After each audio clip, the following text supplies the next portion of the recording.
NEPM's podcasts are funded by Armbrook Village Senior Living in Westfield, with support services designed to help seniors age in place, including a Compass Memory Support Neighborhood. More at armbrookvillage.com.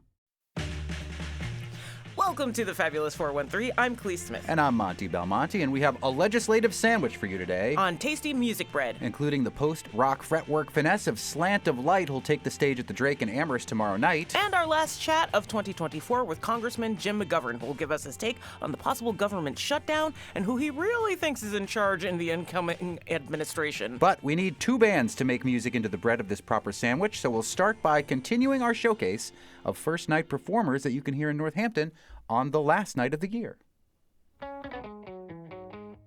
In an ongoing effort to welcome on musicians who will be playing First Night Northampton on New Year's Eve, every day of the week this week, we welcome to the studio the Mitchells. The Mitchells are a Northampton area rock trio that's been carving out their version of angular and or blurry guitar pop since the Bay State Cabaret days of the mid-90s. They have 4 albums to their name, and they are back in action in Northampton on New Year's Eve, 10 o'clock at St. John's Episcopal Church. We welcome 2/3 of the Mitchells, Caleb Wetmore and John Herbert. Let's hear something from the Mitchells on the Fabulous 413. Thanks for having us.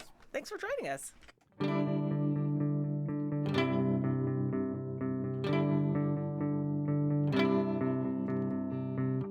Numbers crawl across the flickering screen. Not so sure about the halos, hair, and hips we see. All we wanted was slow-mo. Got to pay extra for a slower go. Oh no, they'll force our hand. So hunt down and gather what you can. And decide, were we right about one or two things? I can hear the dirt under all the streets. Houses sag, barely standing on their own feet. Secret inventors of bass boost bolt us together when our teeth shake loose. Oh no, they'll force our hand. I haven't heard, but you know they'll stop that brand. So hunt down and gather what you can.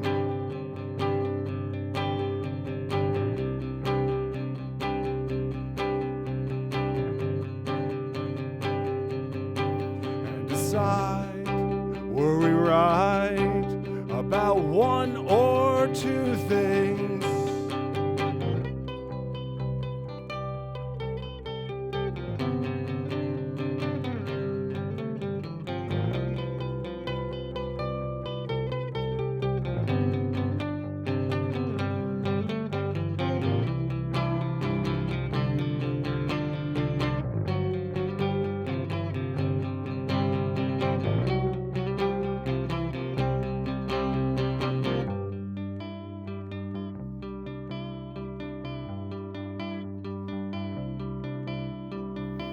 We'll believe in hot, but let's allow for cold.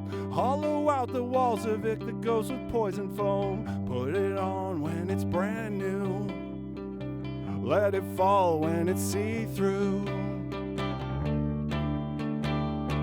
Oh no, they'll force our hand. I haven't heard, but you know they'll stop that brand. So hunt down and gather what you can. The Mitchells here on the Fabulous 413, who are performing as part of First Night Northampton, New Year's celebrations in Northampton at 10 o'clock, St. John's Episcopal Church. And we're joined by 2/3 of the Mitchells, Caleb and John. Your sound is like a hug. Oh, yeah. As children of the 90s, It's there's just sort of something like, very... There's something very nostalgic and very, like, just comforting about your sound, where it's just like, oh, this is where I'm comfortable. This is, I love this. Oh, thank It's you. so great. But I do want you to explain the plot of the movie that gave you your name. Well, the plot, I mean, it's a pretty standard tough guy 70s cop movie starring Joe Don Baker. And when we were impressionable underclassmen at UMass, we went and saw a screening of Mystery Science Theater where they lampooned it. Mittens? Joe Don Baker is Mittens. He's a cop. Mithril. Oh, wait, it's Mitchell. Oh, the Martha Mitchell story. Joe Don Baker is Martha Mitchell. Looks like Grendel. And it turned out to be one of the classic Mystery Science Theaters, and we left that screening thinking, well, what a fun name for our one-off little band that we'll do for a semester. And that was many presidential terms ago. So The Mitchells, Hand of Fate. oh, that's a good one. That's your next album title. That should be your next That is album a- title. That is a not deep cut from Mystery Science Theater, but we are all, Bart included over here, Mystery Science Theater Well, nerds. John is by far a more knowledgeable Mystery Science Theater. Although you weren't Shout part out. of the band at the very beginning, or were you, John? I was not, no. Yeah. How did you come into the Yeah. Mitchells, John? How did I? Well, And how do you feel about Final Sacrifice being finally released for the public to watch as part of the MST3K Turkey Day Marathon? Oh, hey. I will talk your ear off about Final Sacrifice. I absolutely will. I don't know if I'm excited about this or if I've already had enough because my partner is also a giant. I haven't gotten to see it yet, giant, but I can't wait. Uses MST3K to follow. It's like his ASMR. It's mine too. Streaming 24 hours on the Roku channel. But go ahead, John. You know, it's not lost on me that being a huge Mystery Science Theater fan and having been a huge Mystery Science Theater fan even before I knew the Mitchells, the serendipity of me ending up in a band who took its named name after- from yeah. a Mystery Science Theater. You're welcome. I mean, You're welcome. that could not have happened in a better way. So in the days of landlines, we would get a call every now and then from John. I would pick up the phone and he would say, "Hey, it's the Superfan. Can I get into the show?"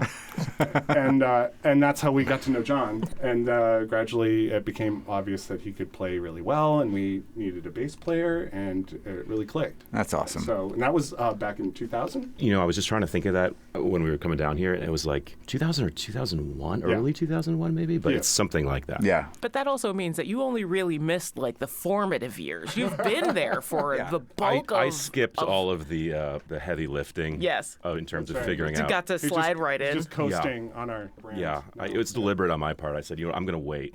We're speaking with the Mitchells, who are part of First Night Northampton, 10 p.m. St. John's Episcopal Church on New Year's Eve. And we mentioned before that you come out of like the Bay State Cabaret era. And for those who might not be familiar with that, who missed that era, tell us what that was and what was special about it for you and your band. Well, I have to admit, we were pretty young shavers in that crowd and caught good segments of that era, but I would never claim that we were original from the start, Bay State Cabaret, because that's like a religion for some Yeah, it's people. Like true. I was That's at the reunion celebration at the Academy of Music, and it was so nice to see so many familiar faces, but I also understood that I might not be that familiar face to them. So, Although I will say, you were a familiar face to our guest from yesterday's show, Ray Mason. That's right, lovely Ray Mason. He's so enthusiastic about music that he likes, and what an honor to have been good colleagues, I dare to say, with him for so long. He's been supportive from the get-go. He was at your first show, is that true? Our 7-inch release show. Oh, okay. Oh. So a handful of shows in, maybe in the second year of our existence. But that's he cool. came and bought a 7-inch. And Nice. we thought it's just onward and upward from here. It's an honor.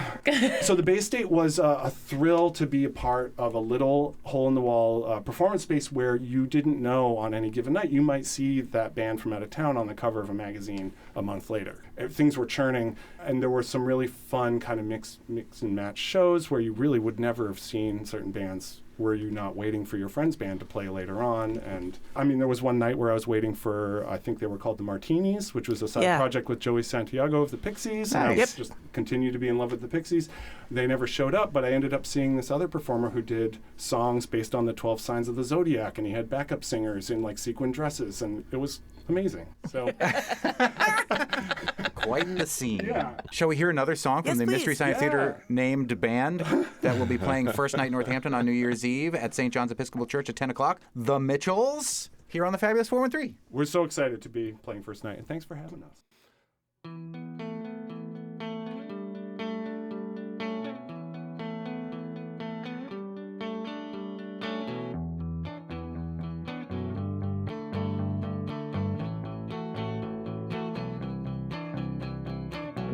I heard it's been said, if we stand right here, all our boats will come in. Perish the thought.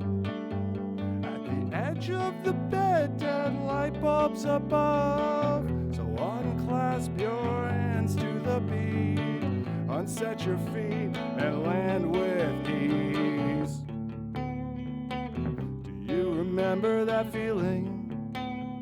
That it all might go to plan. We keep spinning and reeling until that golden light can catch us again.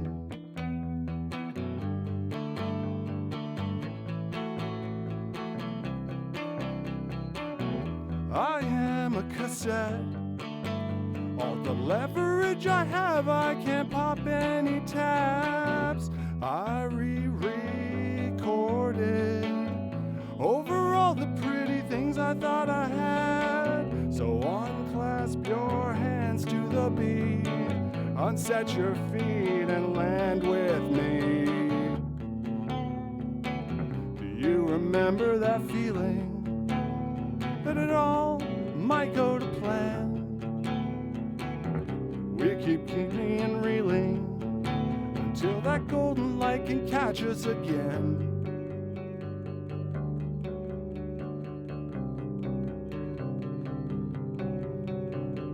We're super faking it now, we're shake and bake with it now. We drained the lake and we found all the old ways into town.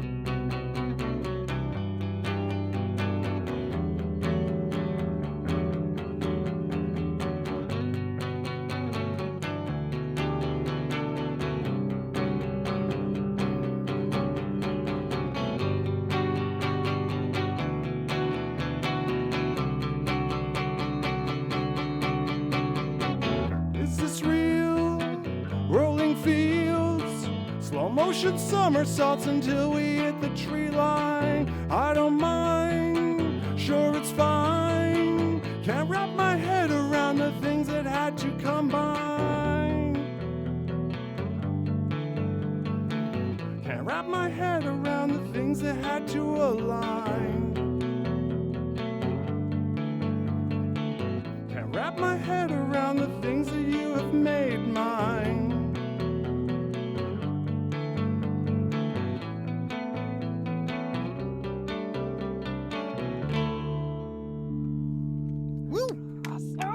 The Mitchells here on the Fabulous 413. Caleb Wetmore and John Herbert, who are two-thirds of the Mitchells, who are playing first night in Northampton, 10 p.m., St. John's Episcopal Church. 3 decades and 4 albums, and like we've mentioned, there's a very nostalgic sound that your band has, but what has changed for you over that time, either performing-wise or recording-wise? Maybe a little more awareness of breathing room and space. When I listen back to our first 2 records, I hear a lot of good ideas crammed in, trying to gain real estate to be heard. And the poor souls who've recorded us over the years have done their best. It looks like a lot of Mark Allen Miller, our good buddy. He's saved our butts God so love many him. times. If someone in a band is currently in the middle of recording, I'm like, yeah, that's a good thing to keep in mind. Maybe don't go back and do all those overdubs all the time. I think that we're a lot better now about letting songs kind of have their own space instead of just kind of trying to get all of the square pegs into all of the different places. We became a trio a good while back, and it's forced us to appreciate that space. We're growing back into playing some new stuff, and incidentally, that song we just played is the first public performance of that. Yeah! Debut on the air. We played it one other time at the Middle East in Boston this summer. We wanted to play it because we were really happy with it, but also I like it as sort of a feather in our cap. Like, we are generating new stuff again after quite a bit of a hiatus, so really psyched to be live again in Northampton. But we're also fortunate now because I think we get to be a little bit more selective about, what we decide to do, what we don't do. We're not out there playing like we were, when I first joined the band. I think in the first week or 2 that I joined the band, we did something like 7 shows in 2 weeks or something like that. That's nuts. Yeah, I mean, that's a standard touring sort of thing. For a professional band that's making their living, Yeah. Yeah. we would have the muscles to do that, but we've all kept our day jobs, obviously. Yeah. Probably a good idea. Yeah. 30 years, 4 albums. Yeah, that's right. Yeah. We'd like to sprinkle them in over the decades. We're fortunate to be able to do first night and to be asked to do first night, right? Well, that's the really such a nice thing of being in Western Mass and being in the Northampton music scene is I don't know, there's this, like, I don't want to sound too highfalutin, but we have some recognition among our community. And so I have a conversation with Steve Sanderson 2 years ago, and he says, oh, why don't you play first night? And that's sort of all she wrote. Like, we got to play first night instead of cold calling our way into venues that we don't. Right. And, you know, we would, if we were trying to really do it as like a touring band, we of course would be like knocking on doors. And Steve from the Northampton Arts Council, host of the Morning Show on the River, and also a big part of that Bay State scene, so knows totally. the history of For music in the Valley. So that's just one microcosm of all these interactions that we get to have, where people either remember us from long ago or have a little bit of name recognition but have seen us for the first time. That's always the fun one. Yeah. What more perfect thing to do than first night, as far as like a thank you, I guess, and also thank you for the chance. Well, they'll be playing on first night, an actual nighttime show, as opposed to our guest from yesterday. It's doing an afternoon show. Yeah. The And other what band. seems to be one of the rock of this era locations, because like Spouse is playing there earlier. Right. If this is your thing, we've given you the place to park. You know what's sad is you said rock of this era, and I thought it was a flattering, like, current rock. I think it's flattering. I don't know how else to describe it because It's this era and that era. That's what- Yes. They're playing at 10 o'clock at St. John's Episcopal Church as part of first night. The Mitchells, Caleb and John, thank you both so much for Hey, joining thanks us for today. having us. Thank you. Open up your heart and let Patrick Swayze. That's another Mystery Science Theater cut. That's For it. the Mitchells! Later in the show, the band that will complete our musical palindrome and who you can catch at the Drake next week, Slant of Light, joins us. But that'll be after the congressional filling of our last talk of 2024 with Representative Jim McGovern. You're listening to the Fabulous 413 on 88.5 NEPM. The Fabulous 413 podcast is funded by the UMass 5 College Credit Union, offering Co-op Advantage checking with cash back on all purchases, plus secure debit card controls, all from the UMass 5 mobile banking app. Insured by NCUA, umass5.coop. Time for our weekly check-in and our last one of 2024 with U.S. Congressman from the 2nd Congressional District of Massachusetts, the ranking member of the Rules Committee, Worcester's own Congressman Jim McGovern. The big news this week, Congressman, is the Trump effect, even before he has been sworn in again, on spending talks in the House of Representatives. The president-elect blew up, according to the Huffington Post, painstaking congressional negotiations with last-minute demands during his first presidency, and on Wednesday torpedoed a bipartisan budget deal that would have kept the government open past tomorrow, and he hasn't even been sworn in yet. Can you tell us what has been going on behind the scenes with this continuing resolution that would have kept the government running, and perhaps the Elon Musk effect on this particular negotiation? Well, I don't think it was Vice President Trump who derailed this deal. I'm demoting him to Vice President because it looks like President Musk was the one who's responsible for this, tweeting over 200 times with a lot of misinformation about what's in the bill. But nonetheless, this was a bipartisan bill negotiated by the Republican Speaker of the House, Mike Johnson. This is not a perfect bill from my perspective. There's a lot of stuff that's not in it. There's a lot of stuff that's in it that I don't like. But it's the result of a bipartisan, bicameral negotiation. And it was supposed to be voted on yesterday. And then, President Musk, weighs into this. And, all of a sudden Johnson's forced to pull it. And here's the deal. Trump wants the ability to spend more for tax cuts for rich people while he cuts the Social Security. He wants us to do that so that he doesn't have to worry about it when he becomes president. You can't make this stuff up. But in this bipartisan spending deal, the disaster relief money that would help a lot of our farmers in Western Massachusetts. Now, that's all up in the air now because of Elon Musk's tantrum. The fact that they're not interested in bipartisanship, they're interested in a deal that is extreme and that, quite frankly, benefits wealthy people in this country at the expense of working people. I mean, that's what's happening, and I wish the Speaker of the House would grow a spine and stand up to him and actually bring a bill that he helped negotiate to the House floor for a vote. It's interesting because it's usually the Democrats that are asking the debt ceiling to be raised and the Republicans pushing back on it. But that's exactly the opposite of what's going on right now behind the scenes. Yeah, absolutely. And here's the deal. If we don't get a deal by tomorrow evening, the government shuts down. I mean, so Republicans are basically willing to shut down the government because they're afraid they'll be primaried in an election that's going to be 2 years from now. And they're going to shut the government down. Merry Christmas, everybody. Happy Hanukkah, Happy Kwanzaa, Happy New Year. I mean, this is their gift to you. Trump is giving you an early Christmas gift of shutting the government down, which will impact millions and millions of Americans in a very negative way. They should be ashamed of themselves. So let's get this done. This is a bill that only goes to March, by the way, and he will have control of everything come January 20th, and he can do what he wants to do. Speaking with U.S. Congressman Jim McGovern, who was facetiously calling Elon Musk President Musk and calling Trump the vice president, but something that's slightly less facetious and is just kind of breaking this morning, Senator Rand Paul from Kentucky tweeted out on Musk's very own platform that the Speaker of the House need not be a member of Congress. Nothing would disrupt the swamp more than electing Elon Musk. You know, you are talking about the Elon Musk effect on the budget negotiations, joking that he is actually the one in control here. Is there a possibility that Elon Musk, above and beyond DOGE, the department that he will be heading, I guess, would have an even bigger handle at the levers of power? I mean, you don't have to be a member of Congress to be elected Speaker of the House. That is technically true. But if he became Speaker of the House, his finances would come under greater scrutiny. Mm-hmm. I don't know if he wants that or not, but it's up to the Republicans to decide who they want as Speaker of the House.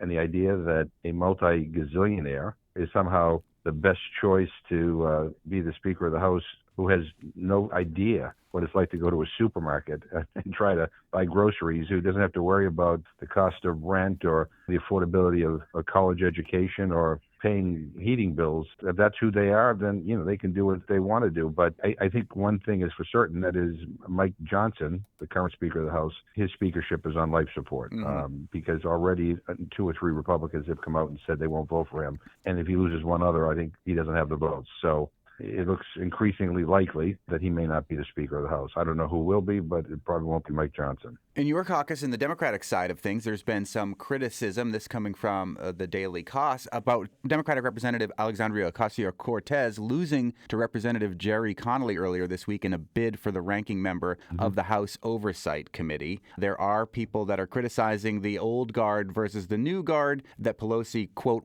actively worked to tank Alexandria Ocasio-Cortez's bid for that position. That comes from Punchbowl News. The 35-year-old lost out to somebody who's actively battling esophageal cancer. What's your take on the infighting within your own caucus for leadership in these committees? Well, again, every member of the caucus has a vote in that. Jerry Connolly, was elected to be a member of the Oversight Committee. I like Jerry. Jerry's a great guy, but I was supporting Alexandria Ocasio-Cortez because I thought she would be a better fit for the role. Mm-hmm. I think she has a great future, in the Democratic caucus, and I hope she'll keep on trying. But, I was supporting her because I thought that we're living in a time where being an effective communicator matters. Also, having an appeal to younger people, I think, should matter. And I think she would go toe-to-toe with the Republicans when they try to bring garbage before the committee. So I would have preferred the results with her winning, but this is what ended up happening, and we'll see how it goes. And by the way, on the Agriculture Committee, we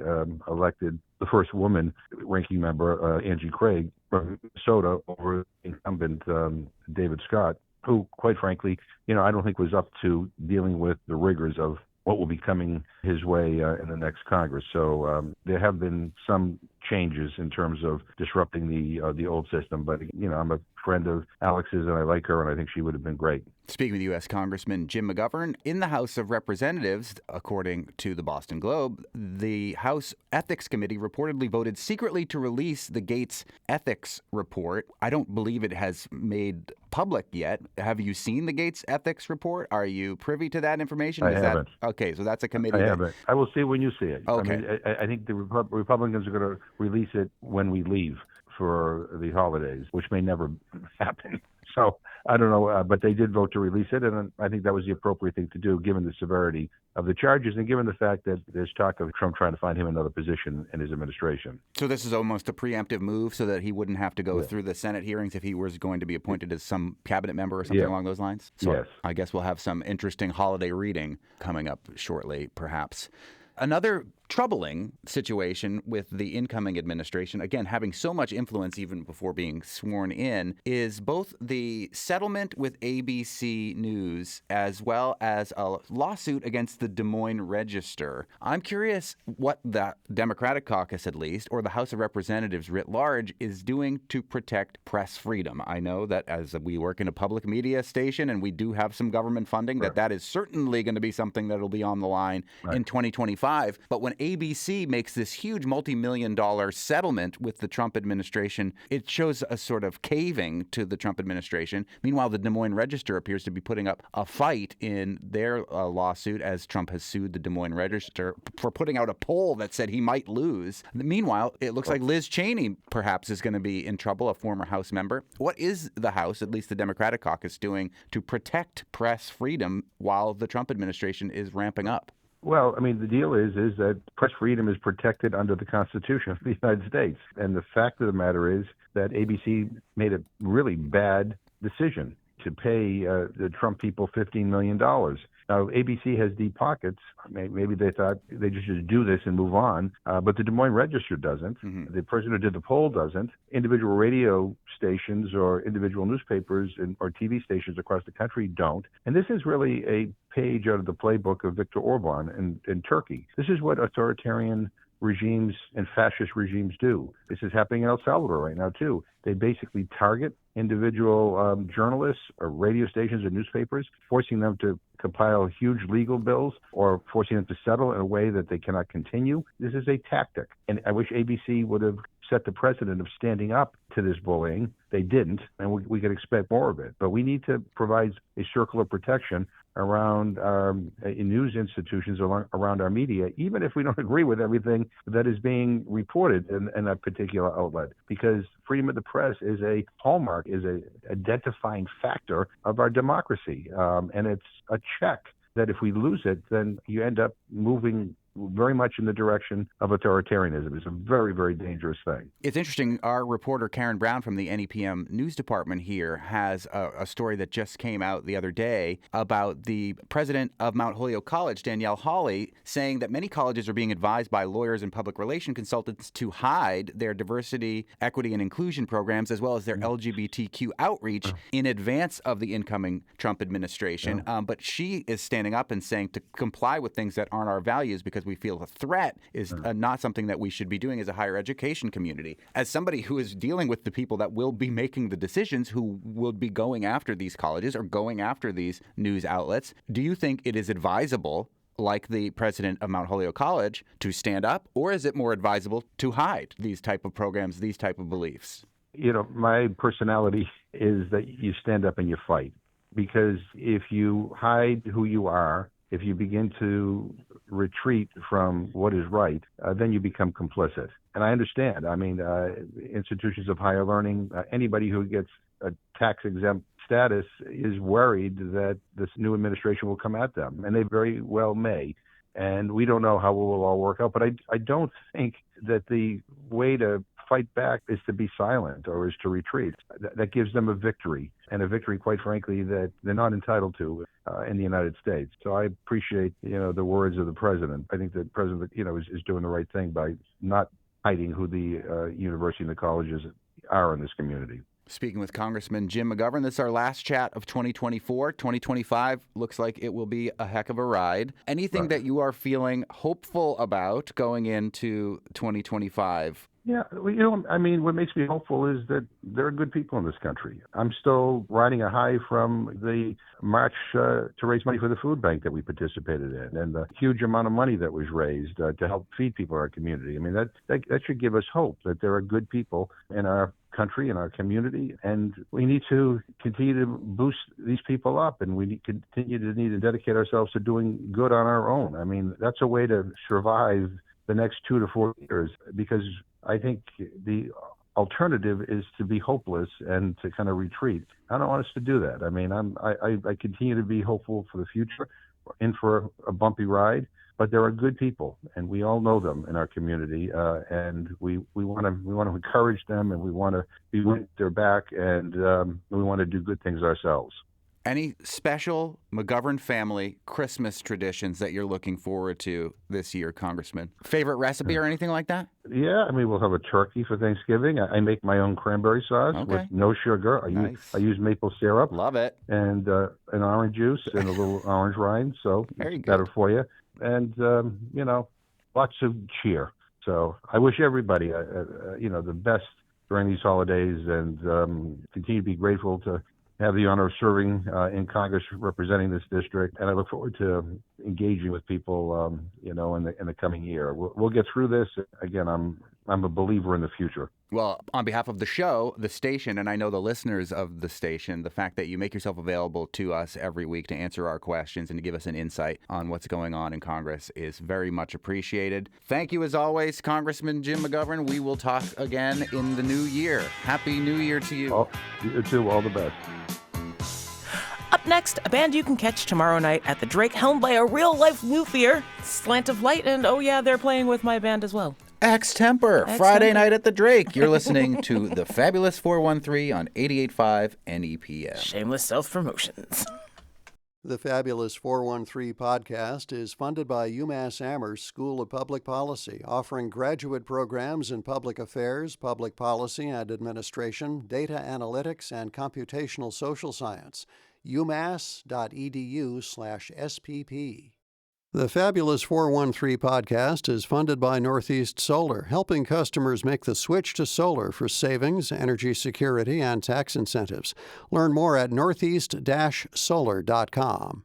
Welcome back to the Fabulous 413. We are joined by special musical guests, Slant of Light, Chris Banks on guitar, Trevor Healy on guitar, Jay Labby on drums, Kelly LaRue on vocals, and should I disclose that this person is... Let's do that later. Okay, and Josh Owsley on bass come together to craft a unique and expressive brand of post-rock. Their music has been described as hovering in a delightful interzone somewhere between Massimo Volume and the Van Pelt, Life Without Buildings, and Slint, and the result is music that's heady but loose, austere but playful, and those are all really good endorsements. Okay, cool, because I don't really know all those other bands, but I like this band that is playing tomorrow night, the 20th, at the Drake in Amherst, along with Outro and another band that I've heard of before, X-Temper. Now, where have I heard of them? No idea. Clee Smith is in that band. I'm in that But band. please welcome to the Fabulous 413, Slant of Light.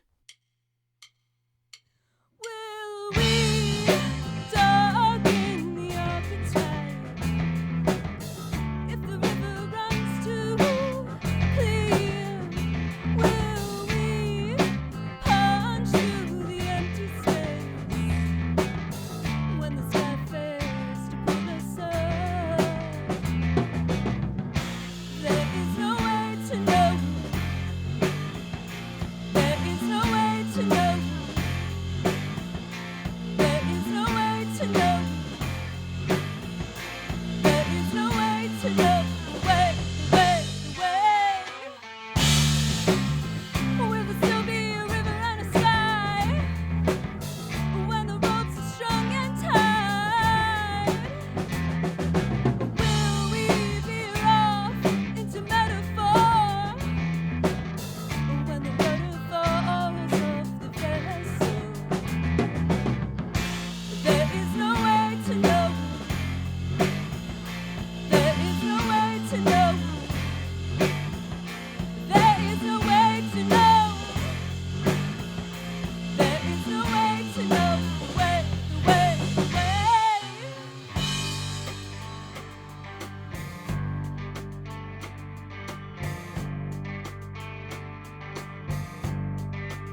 is Slant of Light, playing live here in the Fabulous 413 and playing at the Drake in Amherst on Friday with Khalees's band Extemper. Yay! With my band. I'm very excited about this bill. This is such a good bill. And this is such a big band that, and it's a big rock day for us here. It is a today big rock day for with us the today. Mitchells, and then we had to switch studios for this one because we got the whole drum kit in here, and a huge thanks to Bart Rankin for making all of this noise happen so beautifully on our airwaves. At least one of your members is an actual luthier, and two of your band members are playing instruments made by that luthier, Trevor Healy. What's stopping your last member from getting a Trevor Healy guitar? Well, he plays one of the coolest guitars on the planet, basically, a Travis Bean from the late 70s. He also plays a guitar that he made himself. Oh, wait, so you made that guitar yourself as well? No. Well, no, there's another guitar that I... Okay, we can't really hear you, but we'll interpret that there is another guitar that you own. Should be told, Heelys are too expensive for my taste, so...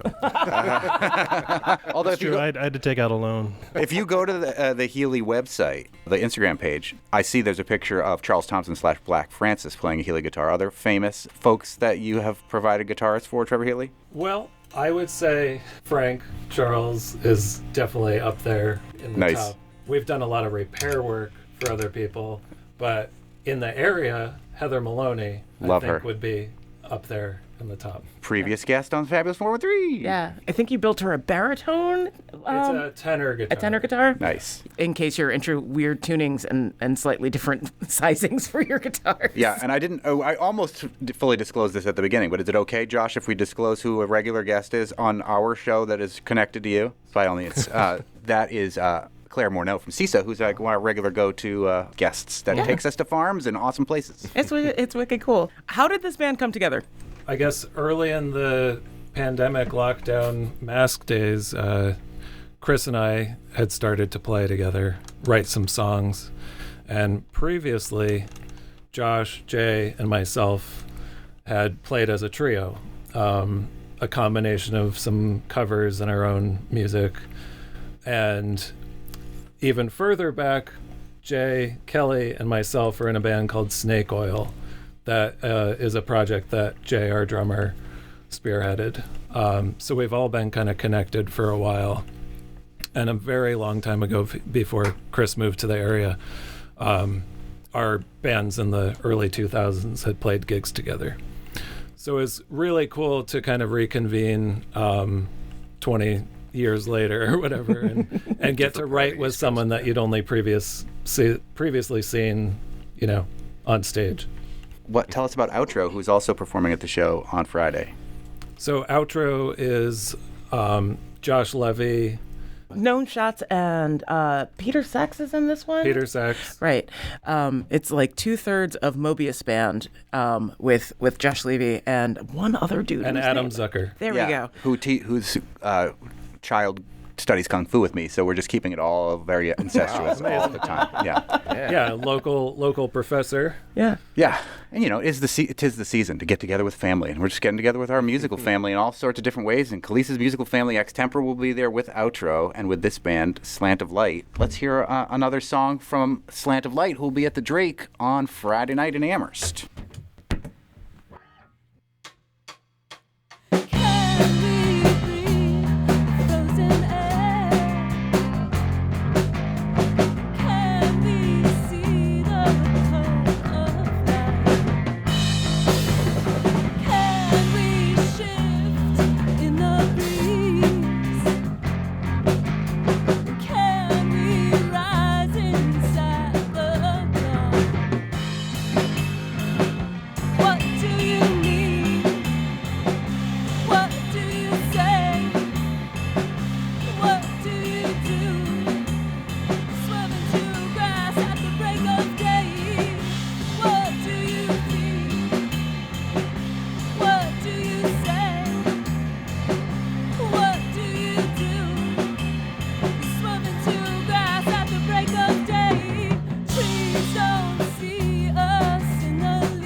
cool. We had the same reaction at the same time. I mean, like, I love math rock so much. To me, that's not even math rock because I can count it. When it's math rock, I feel like I cannot count it. We cover a lot of ground. So did they. So where can people find your music outside of the show at the Drake tomorrow night? We are Slant of Light Sounds on Instagram, Bandcamp, and SoundCloud. And it looks kind of like you maybe have a new LP, EP on the way? Yeah, there's a few preview tracks, and that's in the works. I think we have one more song to record, and then we're ready. Amazing. Slant of Light, who are performing at the Drake in Amherst on Friday alongside Outro and Khalees's band, Yay. Extemper. Yeah, it's a fantastic bill, really. Thanks so much for coming in. Thank you for Thank having you us. for having us. Our pleasure. Yeah, to say that I'm excited about the show would be a little bit of an understatement. It's such a good bill. You haven't done a rock show at the Drake yet. No, we haven't. This is going to be our debut at the Drake for this particular band. Soul Magnets have played there before, but this band hasn't. Extemper. I want to give a huge shout out to Bart Rankin because we have really put Bart Rankin through his paces over this last week where we had, a 7 or 10 piece ska band in the studio downstairs. 7-piece ska band downstairs. And then we had Slant of Light in the studio that's not the studio that we usually broadcast in because they were so big in rock and roll. And we had to make sure not to bother John Nowacki's classical music with the drum kit that was in here.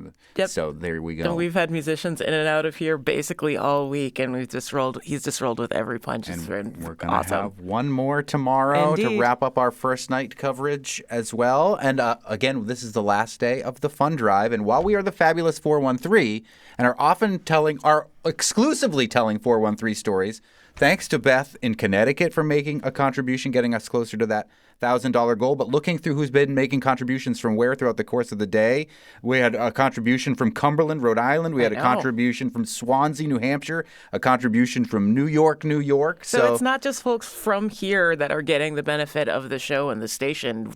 It's people from all over finding reasons to come here and visit and see how awesome it is. And if you care about this show or this station, we hope that this hour you'll help us meet that goal of $1,000 by right now going to nepm.org or by calling 800-639-5057. And there are some nice incentives for Babbel, which when I became a contributor earlier this year, I signed up for the Babbel app. I don't do it as religiously as my kids do Duolingo, but I do it. And I'm trying to be better at my Spanish. So you could do the same thing, or you can give it as a gift, 800-639-5057, or by going to nepm.org. And thank you this hour to Jamie in Montague, to Beth in Connecticut, to Patrick in Holyoke, to Brander from South Deerfield, and more. Jamie from Montague, where I live, is going to be doing Babbel, so maybe we can be accountability partners and learn a language together. I love that. It's like the friends that you take to the gym to make sure that you go.